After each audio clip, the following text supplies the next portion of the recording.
Hey there, it's Diana. Welcome back to my channel. If you're new here, welcome. I am going to show you how I'm going to be creating fluid art decals, and I've created them before on my channel, and I have other YouTube videos on my channel with my process, but I wanted to introduce to you my inspiration for today.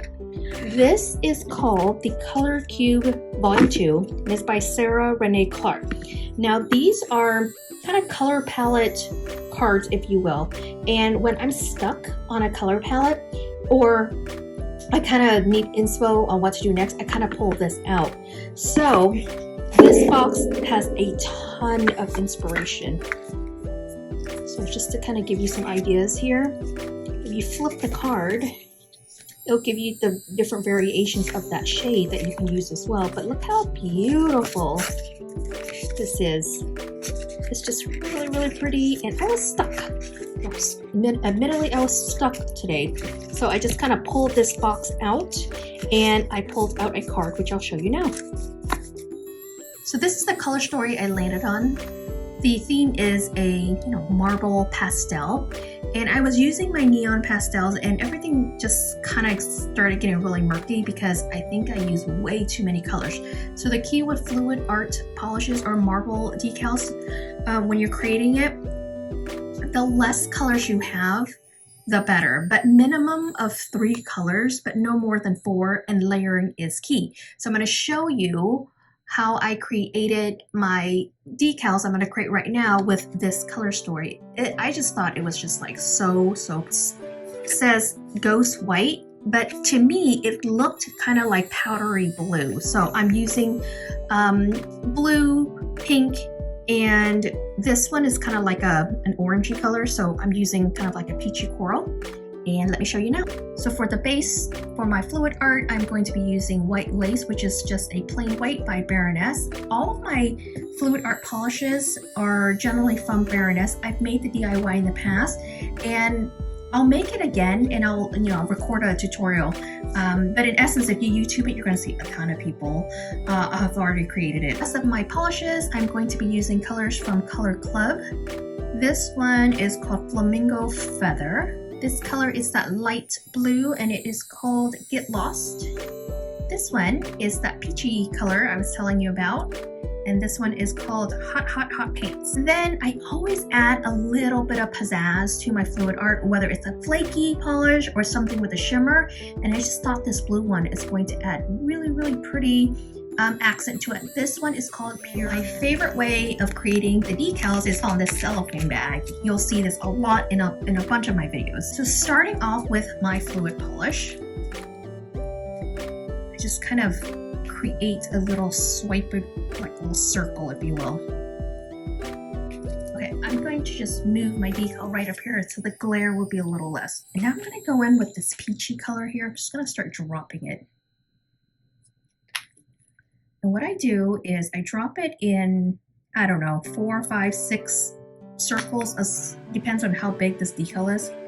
I did swipe the circle kind of big, so this is going to be enough to make at least 2 decals. What to do is add not coordinating, but opposite colors.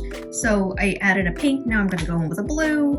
I'm sorry, that's not a pink. I added the peachy color, then I'm going to go blue, and then I'm going to go in with the pink and then go in with the blue. So that's kind of like how I like to. Sometimes I find that when I, focus too much, it doesn't turn out as pretty. So I'm just like, right now, just drop it and, they'll be okay, honestly.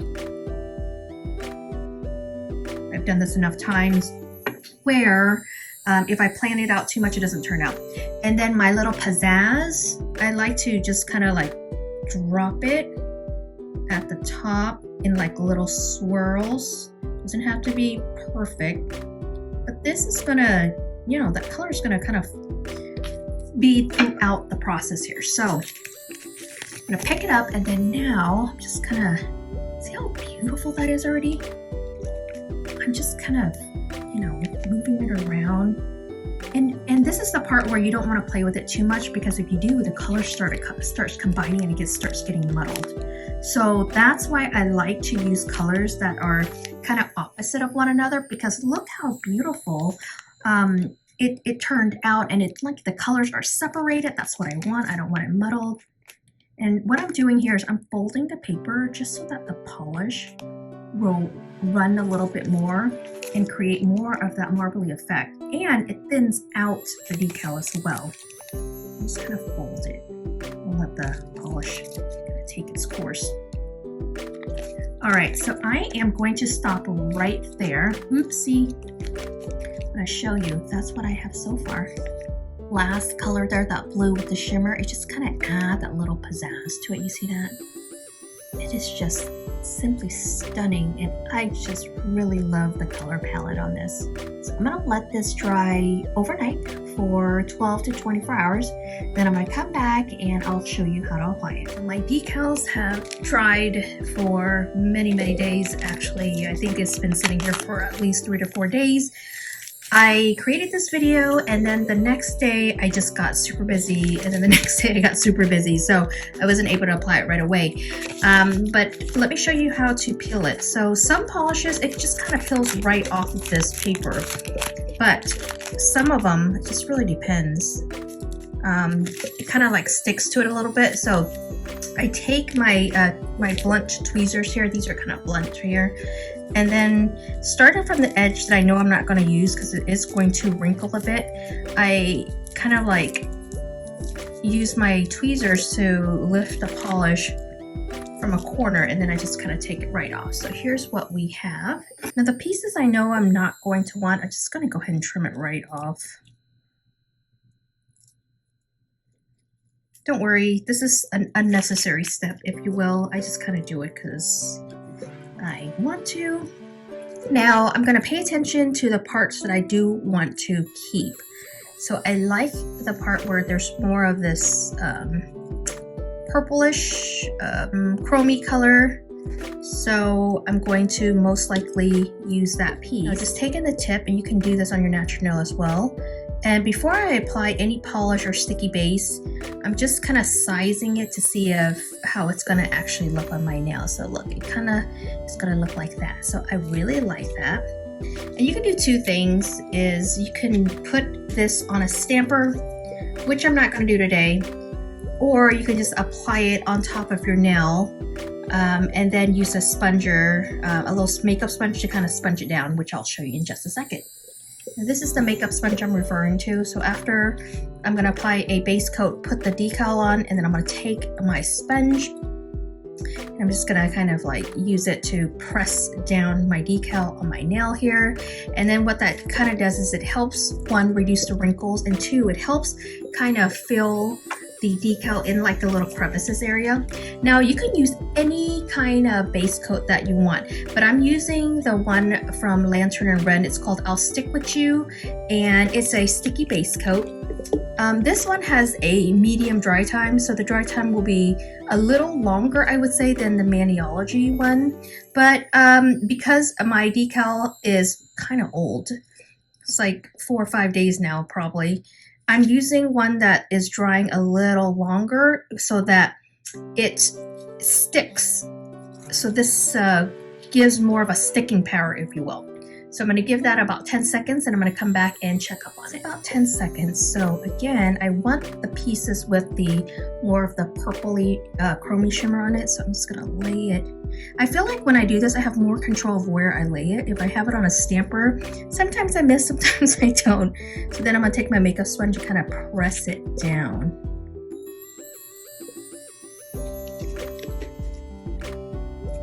And then I use my sponge and my finger to help iron out any of the creases here.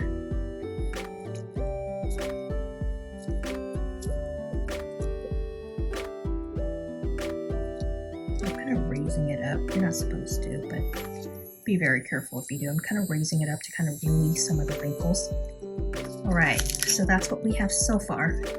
Now I'm going to flip it so you can see what I'm doing. But I'm, in essence, cutting the extra decal around my tip, my nail here, and leave some overage, because what you don't want is cut too much and have like naked or bare spots. So it's always better to go a little bit larger than your natural nail. And the reason why I do that too is that when we seal it with acetone, we're going to be tucking the overage underneath our nail. That way it kind of creates a seal and it helps our decal not lift. All right, so I'm going to show you. There's still overhang on every single side here. So, all right, so now I'm going to kind of like tuck, fold, not tuck. So I'm going to fold my decal over my nail.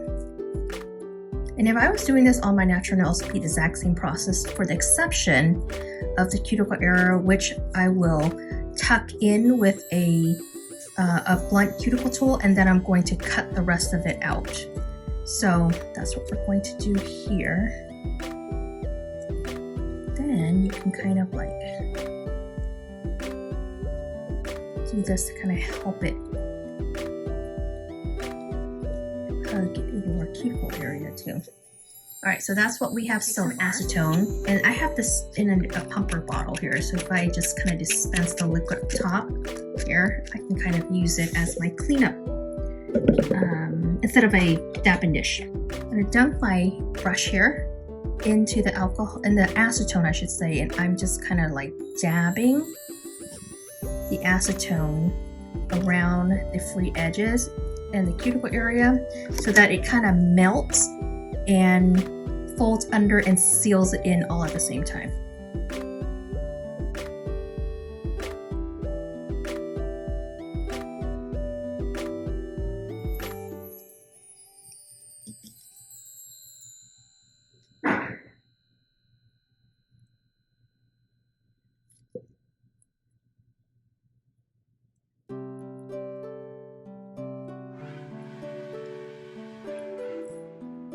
Just tucking it in around the free edge. And this is what we have. This was my natural nail. I would be using a lacquer top coat to top coat everything. But because it's a tip, I am going in with my matte top coat by 𝓲𝓵𝓲𝓷𝓰. This is a HEMA-free version of a matte top coat, and I don't know what it is about matte, but I like to matte everything.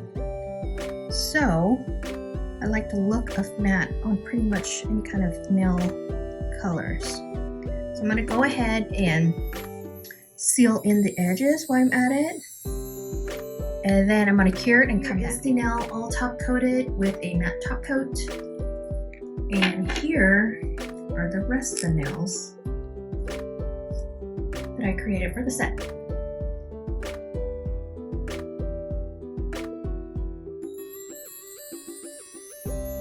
I'm going to go offline and apply the tips with these double head adhesive sticky tabs, and then I'll be back to show you the finished mani. If you found this tutorial helpful, make sure to give me a thumbs up. Already subscribed, make sure you do so. Take care, and I will catch you on my next video. Bye.